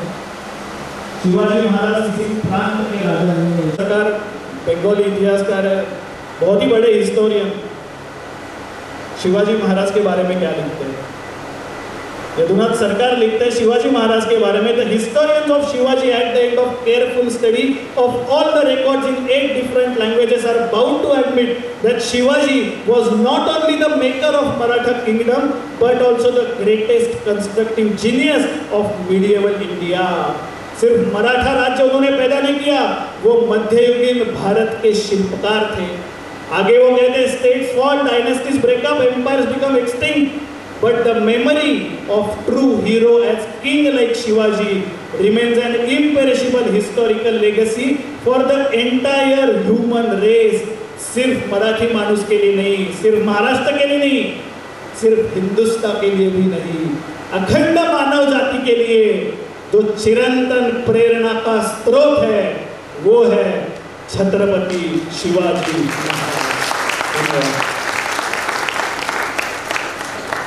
जाधव सर 15 मिनट, आप 15-20 मिनट देंगे, बस उतने ही चाहिए।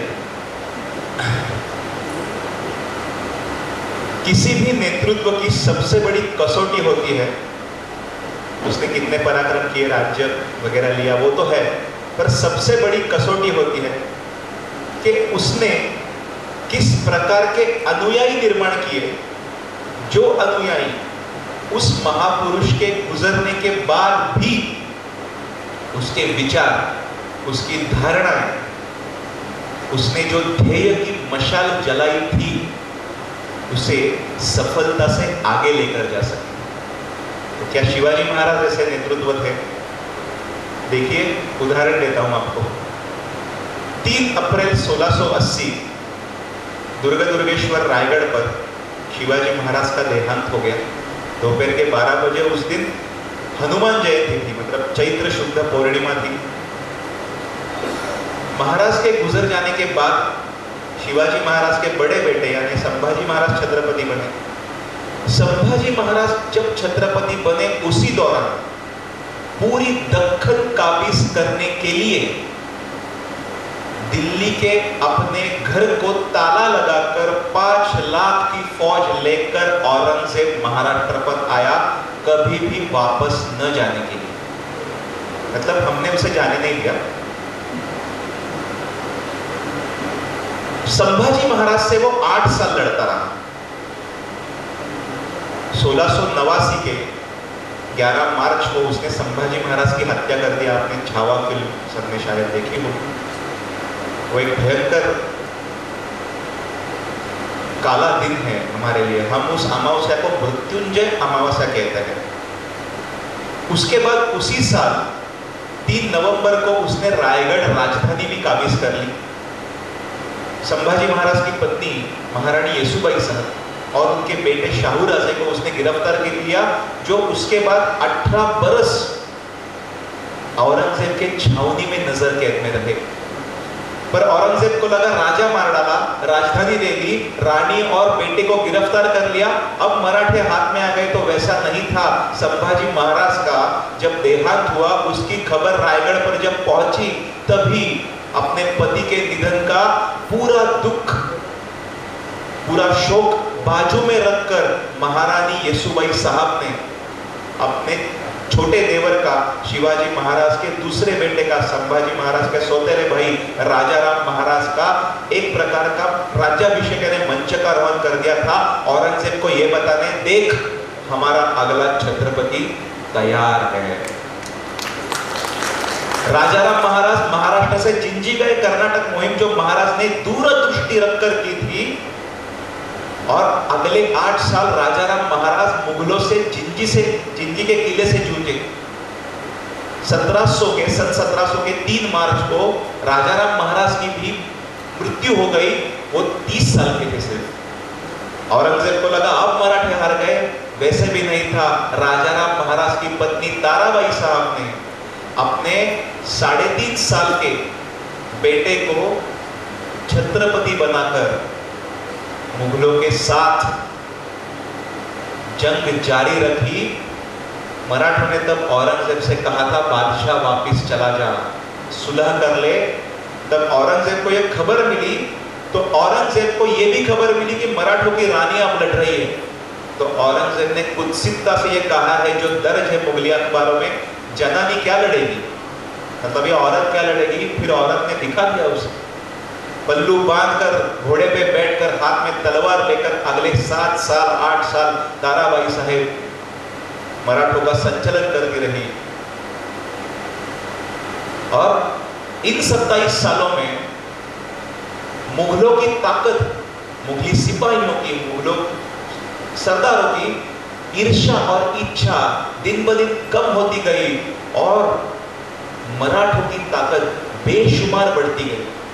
औरंगजेब ने आदिलशाही और कुतुबशाही, इन जैसे राज्य, ये जैसे राज्य जो 200 बरस चलते आ रहे थे, वो एक झटके में खत्म कर दिए। पर मराठों का ये राज्य वो ना खत्म कर सका, ना डुबा सका, खुद डूब गया, पर मराठे बच गए। दोस्तों मैं एक उदाहरण देता हूं आपको। औरंगजेब ने जितने भी किले ले लिए थे उस दौरान, मराठों ने वो सब वापस ले लिए। 1702-3 की बात है, हिंदुस्तान का बादशाह विशालगढ़ नाम का एक किला लेने के लिए आया था।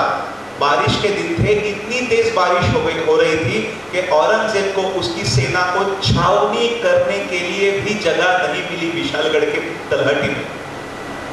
और ये हिंदुस्तान का धर्मांध बादशाह 2 रात 3 दिन पूरा भीगता रहा। कहानी यहां खत्म नहीं होती। एक रात जब वो सब भीग रहे थे, बारिश से जूझ रहे थे, अचानक उस जंगल में हर हर महादेव की जयकारा सुनाई दी, और धनाजीराव जाधव उस दौरान के सेनापति एक फौज लेकर आए, मुगलों पर टूट पड़े, और 1-2 घंटे में औरंगजेब बादशाह के सामने धनाजीराव जाधव ने 7 से 8 हजार मुगल काट दिए। बादशाह कुछ नहीं कर सका। मैंने कहा मराठ में हम इस पर एक कार्यक्रम करते हैं, लड़ाई मराठी अस्तित्वाची। ये 27 साल की जो लड़ाई है, जो औरंगजेब ने प्रतिष्ठा की बनाई थी, वो मराठों के लिए अस्तित्व की लड़ाई थी, और मराठे वो लड़ाई जीते।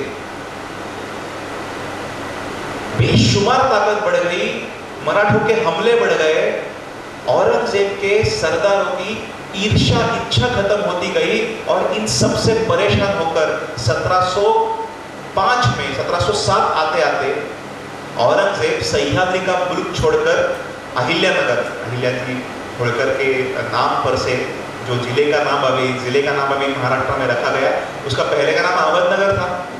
तो अहमदनगर वो जा रहा था, तो दिन दहाड़े उसके पालकी के साथ जो सैनिकों का, सिपाहियों का जत्था था, उस पर मराठों ने हमला कर दिया।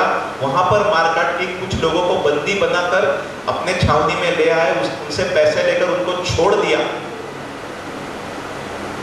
और जब बाकी लोगों ने मराठों के पूछा कि अरे बादशाह के इतने नजदीक गए थे तुम, तो बादशाह ही पकड़ देना, ये लोगों को पकड़ने की जरूरत क्या थी? तब वो बाकी के जो गए थे मराठे, वो लोग अपने दोस्तों से ये बोले, उनको ये कहा, बादशाह पकड़कर अपना फायदा नहीं है। बादशाह को अगर पकड़ा तो जितने बचे हुए मुगल हैं वो सब अपने पास, मतलब हमारे सामने आएंगे और कहेंगे कि ये कुछ पैसे भी रख लो, बादशाह भी रख लो, हमें दिल्ली आगरा वापस जाने दो। औरंगजेब ने 27 साल दक्कन में रहकर दक्कन की पूरी अर्थव्यवस्था ध्वस्त कर दी थी। उसके सरदारों की हालत इतनी बदतर थी कि बड़े बड़े 7-7 हजार मनसबदार जो थे वो घोड़े से उतरकर पैदल चल रहे थे, क्योंकि घोड़ा ही बचा नहीं था। बड़ी बड़ी बेग में उनके जिस्म पर बस एक वस्त्र रहता था। ऐसी हालत मराठा ने कर दी थी। मैं आपको बहुत कुछ सुना सकता हूं। और ये वही दौर है जब बादशाह महाराष्ट्र में बैठा है और धनाजीराव जाधव, नेमाजी सावंत, कृष्णाजी सावंत, नेमाजी शिंदे, रंभाजी निंबाळकर, ये लोग मालवा आ रहे थे और मुगलों के ठिकाने ध्वस्त कर रहे थे, बरहानपुर लूट रहे थे, गुजरात जा रहे थे, सूरत पर हमला कर रहे थे। जिंजी से लेके, कावेरी के दक्षिण से लेके अब नर्मदा चंबल के दक्षिण तक फैले हुए इस शतरंज की, हिंदुस्तान के शतरंज के इस सतह पर मराठे घोड़े और परचम लेकर बेखौफ, बेशक और बेडर होकर दौड़ रहे थे। और दुश्मन का ये बादशाह शतरंज का औरंगजेब, आलमगीर औरंगजेब हताश होकर देखने के अलावा और कुछ नहीं कर रहा था। बस 2 चीजें आपके सामने रखता हूं।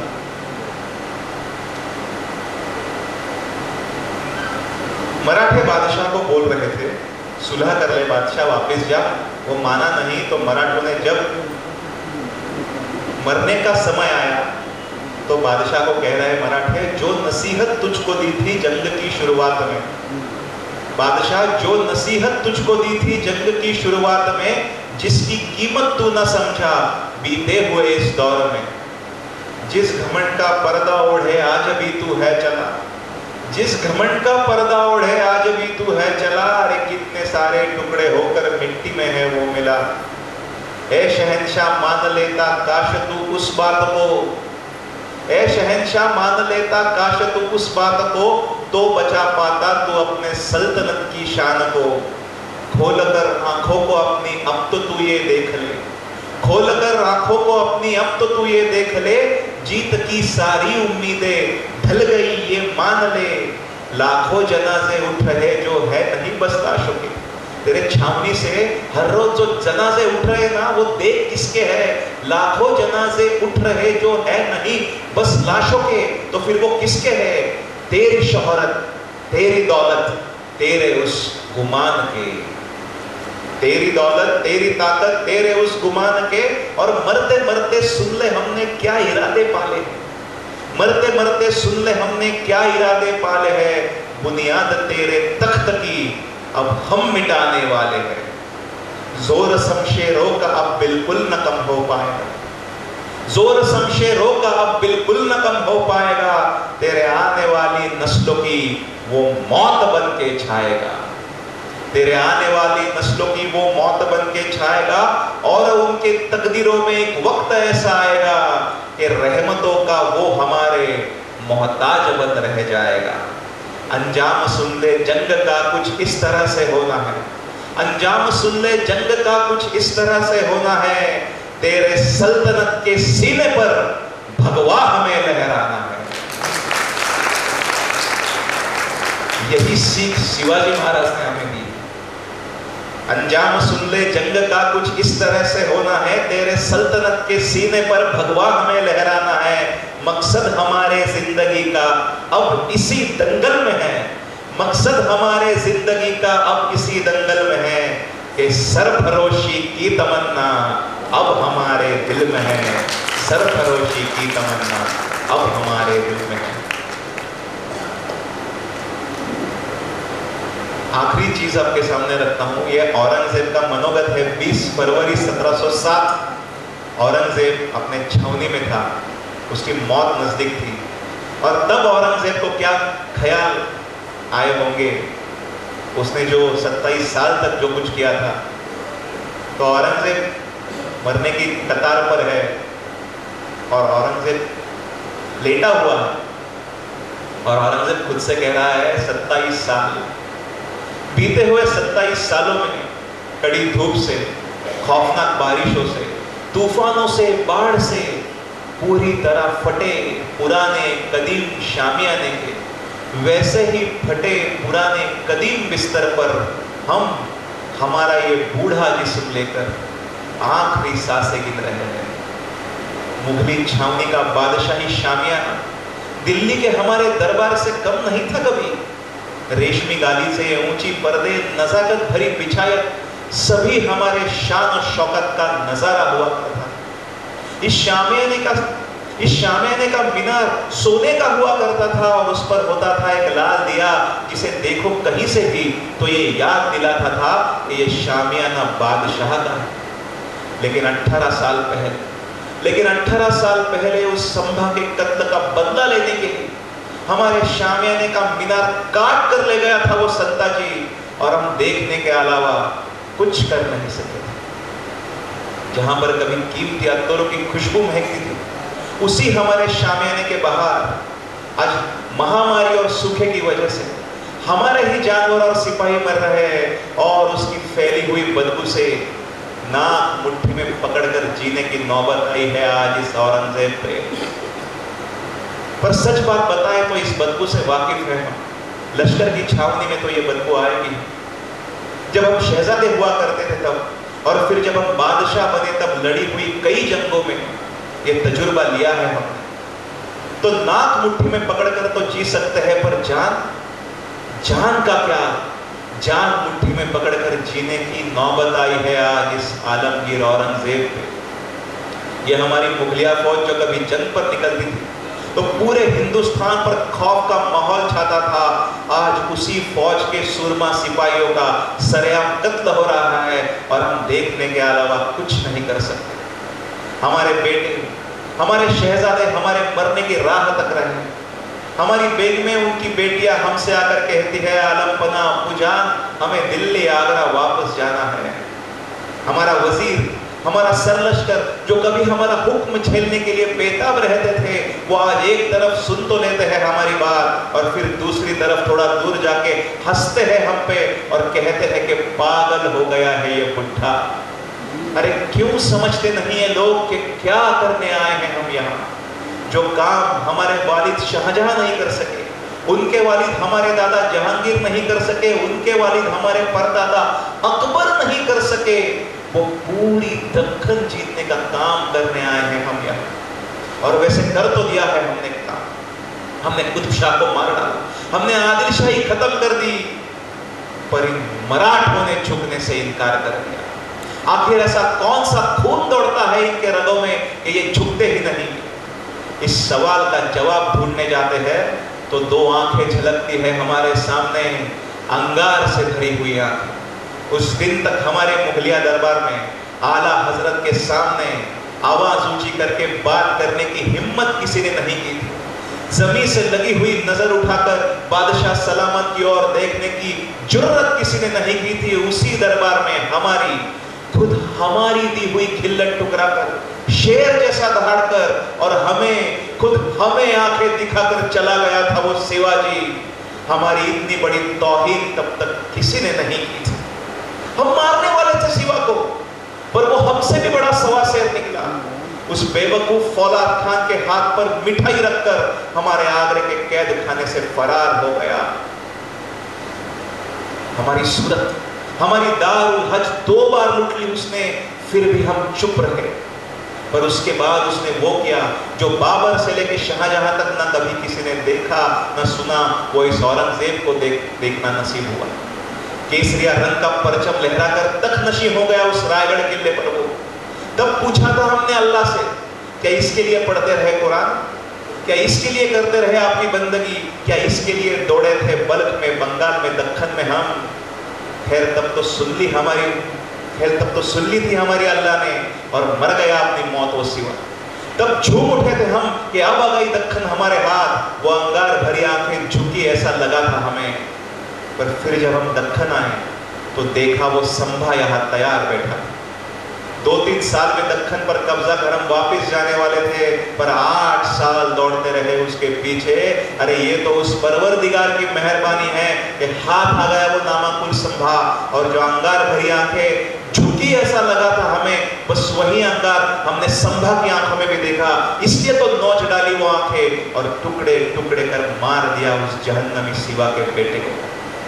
तब हमें यकीन हो गया कि दक्कन पर कब्जा अब बस 1-2 साल की बात है। पर गलत थे हम। जिनके राजा को हमने मारा, जिनकी दारुल सल्तनत रायगढ़ हमने छीन ली, जिनकी रानी और शहजादे को हमने गिरफ्तार कर लिया, आज वही मराठे साल्हेर से लेके जिंजी तक अपने घोड़े और परचम लेकर सरेआम मोगलों की कत्ल करते हुए घूमते हैं। अरे हम यहाँ इनके सीने पर आकर बैठे हैं, और ये बेशक नर्मदा पार कर सूरत, गुजरात, बुरहानपुर, मालवा लूट कर आ रहे हैं। अरे 8 साल का राजा है इनका, और 25-26 साल की उसकी माँ वो ताराबाई हमारी तौहीन करते हैं। भूतों से ज्यादा तो हमारी फौज आज इनसे डरने लगी है। ये हमें मारना नहीं चाहते। क्यों? क्योंकि इनका पेट हमसे पलता है, ऐसा कहते हैं ये लोग। अरे बेइज्जती करने की भी कोई हद होती है। कुछ 30-32 साल पहले की बात है। एक खत लिखा था सिवा ने हमारे दिलर खां को, और लिखा था उसमें कि जाकर कह दो अपने बादशाह से कि मेरे इस सह्याद्री के मुल्क में तुम्हारी असली घोड़े तो दूर की बात है, मेरे इस सह्याद्री के मुल्क में तुम अपने ख्यालों के घोड़े भी दौड़ा नहीं सकते। शायद सही था सिवा। 27 साल तक हम बस घोड़े दौड़ाते रहे, पर मुगलों का कुछ, मराठों का कुछ नहीं उखाड़ सके। हमारी फौज, हमारा खजाना सब कुछ निछावर कर दिया हमने, फिर भी मराठों का ये मुल्क हम जीत नहीं सके। संभा को मारकर जो आंखें हमने निकाली, ऐसा लगा था हमें बस वही आंखें लाखों की तादाद में हाथ में नंगी तलवारें लेकर हमारे चारों ओर हमारी और हमारे सल्तनत की मौत बनकर हमारे सर पर मंडरा रही है। उन आंखों में हम वही अंगार और जज्बा देखते हैं जो कभी हमने सीवा के आंखों में देखा था। सीवा को छोड़ने की और संभा को मारने की इतनी बड़ी सजा हमें मिलेगी, ये हमने कभी सोचा नहीं था। खैर अब तो हमें खुद की मौत सामने दिखाई पड़ रही है। अफसोस तो बस इस बात का है, ईरान से लेकर तंजावर तक पूरे हिंदुस्तान पर हम मुगलिया परचम लहरा नहीं सके। और उससे भी बड़ा गम इस बात का है कि जिस सिवा के और उसके मराठों के साथ लगातार 45 सालों तक जंग लड़ते रहे, उन्हीं मराठों के सह्याद्री के इस मुल्क में हमें अब 2 गज जमीन नसीब होने वाली है। हम हार गए सह्याद्री से, यहाँ के खौफनाक बारिशों से, तूफानों से, वादियों से और मराठों से। अब जन्नत नसीब है या जहन्नम, ये तो ऊपर वाला तय करेगा। और पूछेंगे उससे एक सवाल कि तुझे हमें शिकस्त देनी ही थी और सबक सिखाना ही था तो खुद सिखा देता। ये सीवा के और मराठों के हाथों तूने हमें शिकस्त क्यों दी? ये सीवा के और मराठों के हाथों तूने हमें शिकस्त क्यों दी? आई जगदंबे तुझा उदो, आई भवानी तुझा उदो। येळकोट जय मल्हार, विरोबाच्या नावानं सांग झालं। हर हर महादेव, हर हर महादेव, हर हर महादेव। धन्यवाद। इसी दंगल में है कि सरफरोशी की तमन्ना अब हमारे दिल में है। सरफरोशी की तमन्ना अब हमारे दिल में है। आखिरी चीज आपके सामने रखता हूं, यह औरंगजेब का मनोगत है। 20 फरवरी 1707 औरंगजेब अपने छावनी में था। उसकी मौत नजदीक थी। और तब औरंगजेब को क्या ख्याल आए होंगे, उसने जो 27 साल तक जो कुछ किया था। तो औरंगजेब मरने की कतार पर है और औरंगजेब लेटा हुआ है और औरंगजेब खुद से कह रहा है 27 साल बीते हुए 27 सालों में कड़ी धूप से, खौफनाक बारिशों से, तूफानों से, बाढ़ से पूरी तरह फटे पुराने कदीम शामियाने के वैसे ही फटे पुराने कदीम बिस्तर पर हम हमारा ये बूढ़ा जिस्म लेकर आखिरी सांसें गिन रहे हैं। मुगली छावनी का बादशाही शामियाना दिल्ली के हमारे दरबार से कम नहीं था कभी। रेशमी गाली से ऊंची पर्दे, नजाकत भरी बिछायत, सभी हमारे शान और शौकत का नजारा हुआ करता था। इस शामियाने का मीनार सोने का हुआ करता था और उस पर होता था एक लाल दिया जिसे देखो कहीं से भी तो ये याद दिलाता था कि ये शामियाना बादशाह का है। लेकिन 18 साल पहले उस संभा के कत्ल का बदला लेने के लिए हमारे शामियाने का मीनार काट कर ले गया था वो सत्ता जी, और हम देखने के अलावा कुछ कर नहीं सके थे। जहां पर कभी कीमती अत्तरों की खुशबू महकती थी, उसी हमारे शामियाने के बाहर आज महामारी और सूखे की वजह से हमारे ही जानवर और सिपाही मर रहे हैं और उसकी फैली हुई बदबू से नाक मुट्ठी में पकड़कर जीने की नौबत आई है आज इस औरंगजेब पे। पर सच बात बताएं तो इस बदबू से वाकिफ है हम। लश्कर की छावनी में तो ये बदबू आएगी। जब हम शहजादे हुआ करते थे तब, और फिर जब हम बादशाह बने तब लड़ी हुई कई जंगों में ये तजुर्बा लिया है हमने। तो नाक मुट्ठी में पकड़कर तो जी सकते हैं, पर जान का क्या? जान मुट्ठी में पकड़कर जीने की नौबत आई है आज इस आलमगीर औरंगजेब पे। ये हमारी मुगलिया फौज जो कभी जंग पर निकलती थी तो पूरे हिंदुस्तान पर खौफ का माहौल छाता था, आज उसी फौज के सुरमा सिपाहियों का सरेआम कत्ल हो रहा है और हम देखने के अलावा कुछ नहीं कर सकते। हमारे बेटे, हमारे शहजादे हमारे मरने की राह तक रहे हैं। हमारी बेगमें, उनकी बेटियां हमसे आकर कहती है आलमपना अब्बूजान हमें दिल्ली आगरा वापस जाना है।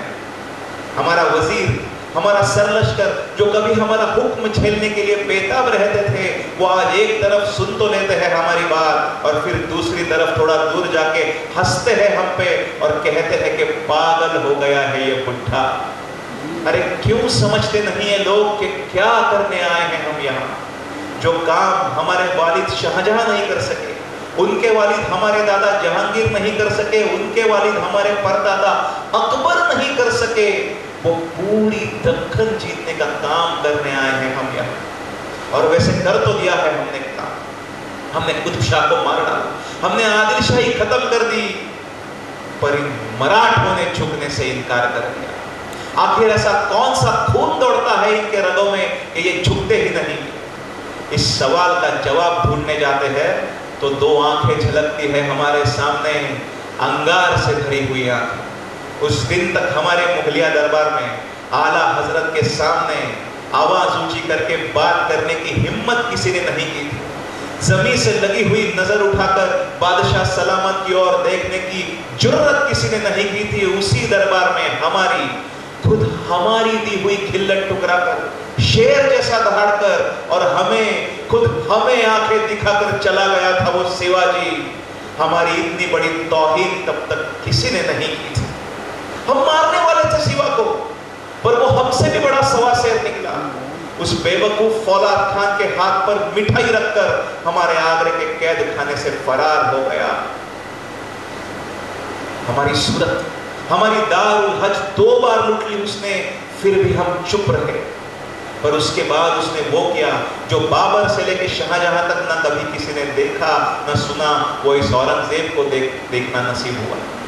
केसरिया रंग का परचम लहराकर तख्तनशी हो गया उस रायगढ़ किले पर। वो तब पूछा था हमने अल्लाह से, क्या इसके लिए पढ़ते रहे कुरान? क्या इसके लिए करते रहे आपकी बंदगी? क्या इसके लिए दौड़े थे बल्क में, बंगाल में, दक्कन में हम? खैर तब तो सुन ली थी हमारी अल्लाह ने और मर गया अपनी मौत वो सिवा। तब झूम उठे थे हम कि अब आ गई दक्खन हमारे हाथ। वो अंगार भरी आंखें झुकी, ऐसा लगा था हमें। पर फिर जब हम दक्खन आए तो देखा वो संभा यहाँ तैयार बैठा।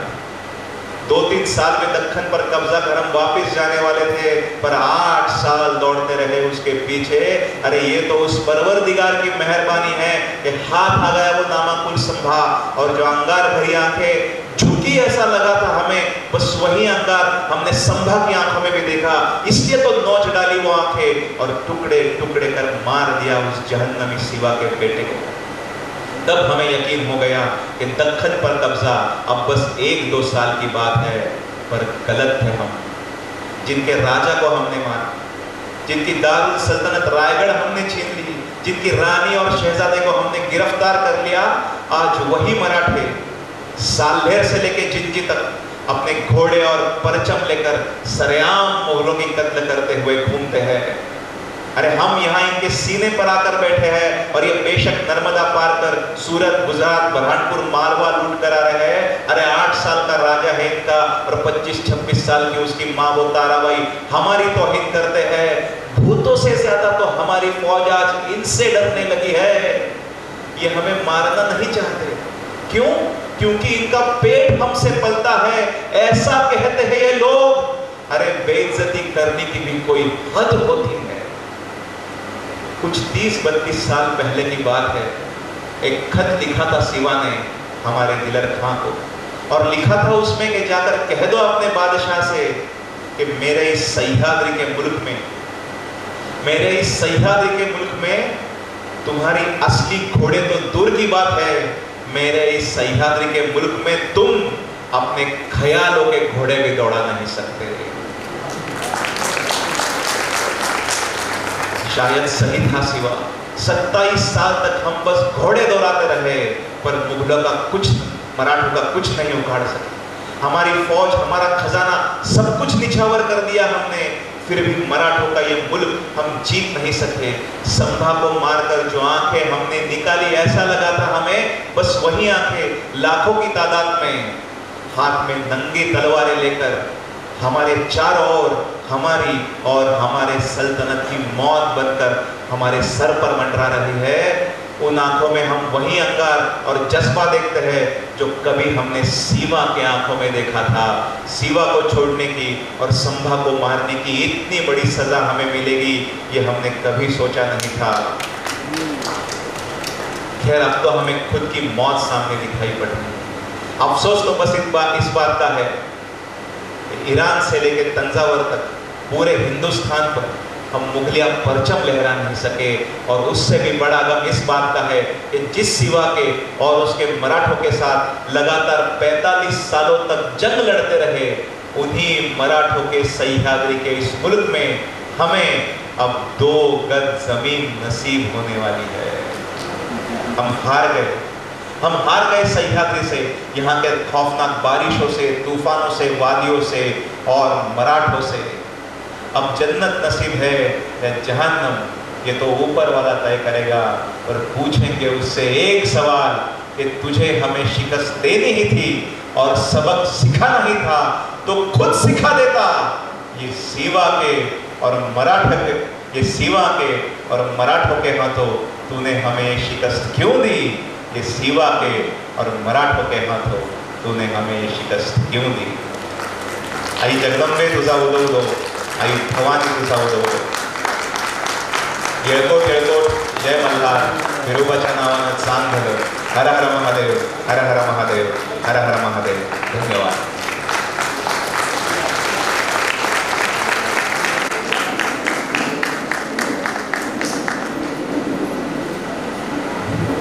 राज्याभिषेक समिति समारोह देवास आयोजित ये कार्यक्रम में हमें बुलाया और हम लोग बहुत ही धन्यवाद देंगे माननीय श्री दिलीप सिंह यादवराव जी का।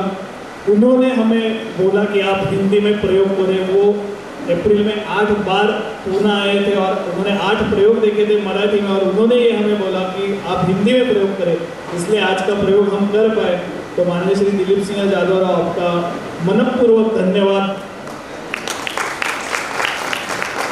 और आप जिनके वंशज है, तो आपको नमस्कार करना ये हमारे लिए बहुत ही भाग्य की बात होगी। तो आपके मनपूर्वक धन्यवाद माननीय श्री कीर्ति चौहान जी और माननीय श्री मनीष बारिक जी, आप दोनों का भी ये सभी आयोजन के लिए मनपूर्वक धन्यवाद। आप अभी सभी श्रोतागण यहाँ पे पधारे और हमारा हिंदी सहज ऐसे बोल सकते हैं हम, और इतनी तालियां बजा दी और हमारा हौसला बढ़ाया, और अभी हमें लग रहा है कि हम हिंदी में और भी प्रयोग शायद करेंगे। तो आप सभी लोगों का मनपूर्वक धन्यवाद। शुभरात्रि। धन्यवाद आदरणीय सारंग बंधु। आज के कार्यक्रम के इस आभार प्रदर्शन के पूर्व एक महत्वपूर्ण सूचना मैं आपको देना चाहता हूं कि कल दिनांक 6 जुलाई रविवार को प्रातः 10 बजे इसी स्थान पर मल्लार स्मृति मंदिर में गुरु पूजन उत्सव का कार्यक्रम रखा गया है। आप सभी से निवेदन है कि आप सभी इस गुरु पूजन एवं समर्पण कार्यक्रम में प्रातः 10 बजे यहाँ पधारें। आज का यह शिव प्रसंग का जो कार्यक्रम श्री शिव छत्रपति राज्याभिषेक समिति के बैनर तले यहाँ आयोजित हुआ, हमारे सारंग बंधु जो पूरा कार्यक्रम का जो संबोधन हिंदी में पहली बार इन्होंने किया, लेकिन मुझे पूरा संबोधन सुनने के पश्चात ऐसा कहीं नहीं लगा कि इनसे कहीं कोई चूक हुई है। इसलिए ये मन से आप निकाल दें। हम आपने जो भी संबोधन किया हमने उसको दिल से सुना और दिल से आत्मसात किया, और आपने अपना अमूल्य समय यहाँ निकाला और हम सब लोगों को शिवाजी चरित्र का इतना सुंदर उद्बोधन दिया। इसलिए शिव छत्रपति राज्याभिषेक समिति आपका हृदय से धन्यवाद करती है। आप सभी इतनी बड़ी संख्या में यहाँ उपस्थित हुए और बारिश की छटाओं के बीच कुछ आशंकाओं के बादल जो छाए थे, मराठों ने, हिंदुओं ने और इस राष्ट्र के नागरिकों ने एक बार फिर साबित किया कि बाधाएं कभी भी कितनी भी आ जाए, लेकिन जिसका संकल्प स्वराज का है वो सारी बाधाओं को तोड़कर इस हाल में उपस्थित होते हैं। और शिवाजी महाराज का जो संकल्प था स्वराज का वो निरंतर जारी है, और निरंतर एक दिन ये संकल्प हमारा पूरा होगा, ऐसा हमारा पूरा विश्वास है। आप सभी का हृदय से धन्यवाद। यहाँ पे प्रत्यक्ष रूप से जिन भी लोगों ने सहयोग दिया, महाराष्ट्र समाज, हमारे सभी आए अतिथिगण का मैं हार्दिक हृदय से आभार करता हूँ। धन्यवाद। जय हिंद, जय भारत।